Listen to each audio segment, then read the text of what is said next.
Allahu акбар. Bir алым айтты да. Көбінше мына мұсылманды ушақтағандарға. Арқасынан ушақтап. Ушақ деген не? Жала деген не? Екеуінің айырмасы бар. Арабтар ушақты ғибат дейді, жаланы тухмат дейді. Bir мұсылмандың айыбы бар, ошоны айтсаң, бұл ғибат. Ошо ғибат зынадан қату күнөөсү.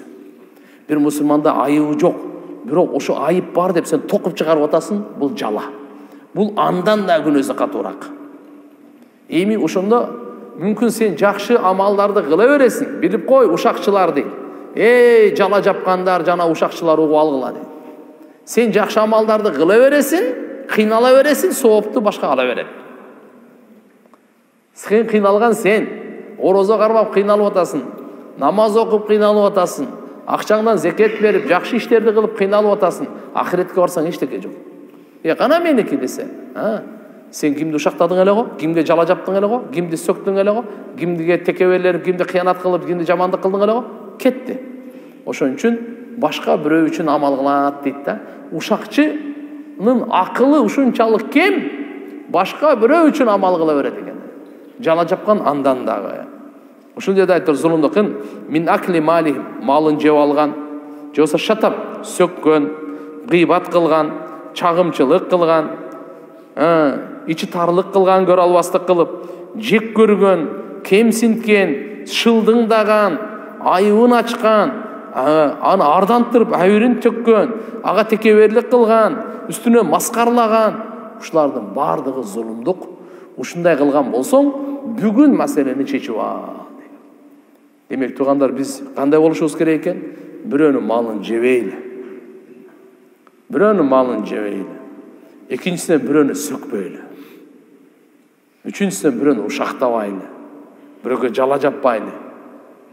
Эки мусулмандын ортосундан аялы күйөөсүбү, бир туганыбы, эки доспу чагымчылык кылбайлы. Ортосуна от салбайлы. Кек сактабайлы. Көрө албастык кылбайлы. Акарат кылып кемсинтпейли. Үстүнөн шылдыңдап күлбөйлү, маскарлап, карикатурасын чыгарып. Жок.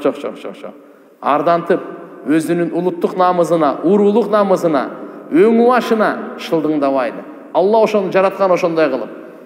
Акың жок анын үстүнө шылдыңдаганга. Мейли кичине көзү кыйшыктыр, мейли бир кулагы чоңдур, мейли мурду жагы башкача. Кандай болсо да Алла ошону жараткан. Сен акың жок анын жаралуусуна тийишкенге, улутуна тийишкенге, уруусуна тийишкенге, өңүнө, түсүнө тийишкенге таптакыр акың жок. Абу Зар разияллаху анху, Билал разияллаху анхуну каранын баласы деп койгонуна канча болду? Билал разияллаху кара. Эми каранын баласы да анан эмне? Чында эле мисал айтканда, каранын баласы карады.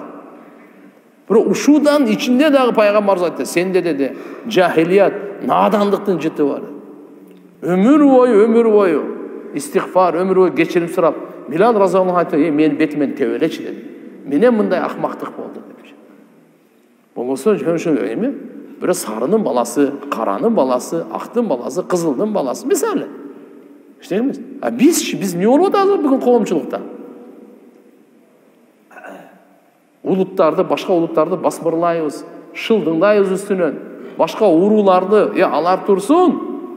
Алар бул жакта турсун. О, бадышага чейин чыгып атабыз го. Кудайдан коркуш керек. Бирөөнү маскарлаба, үстүнөн шылдыңдаба. Ушундай күн келет, сен үстүңдөн шылдыңдана турган күн келет. Ман дахика, духика. Ким күлсө, үстүнөн да күлө турган убак келет. Алла Кур'анда ачык тийган буну. Siz Kur'an'da karab yaşayınız. Ya eyyuhellezine amanu la yaskhar kavmun min kavmin asa en yekunu hayran minhum. Ey imandılar, bir kavm ikinci kavmini maskarlavasın. Üstünün gülbösün. Ve la tenabazu bil alqab. Bi'sel ismul fusuq ba'del iman. Ey jaman lakap koyup oğlu adamga. Bir adam ne de koyat? Baka deyt, taş baka deyt.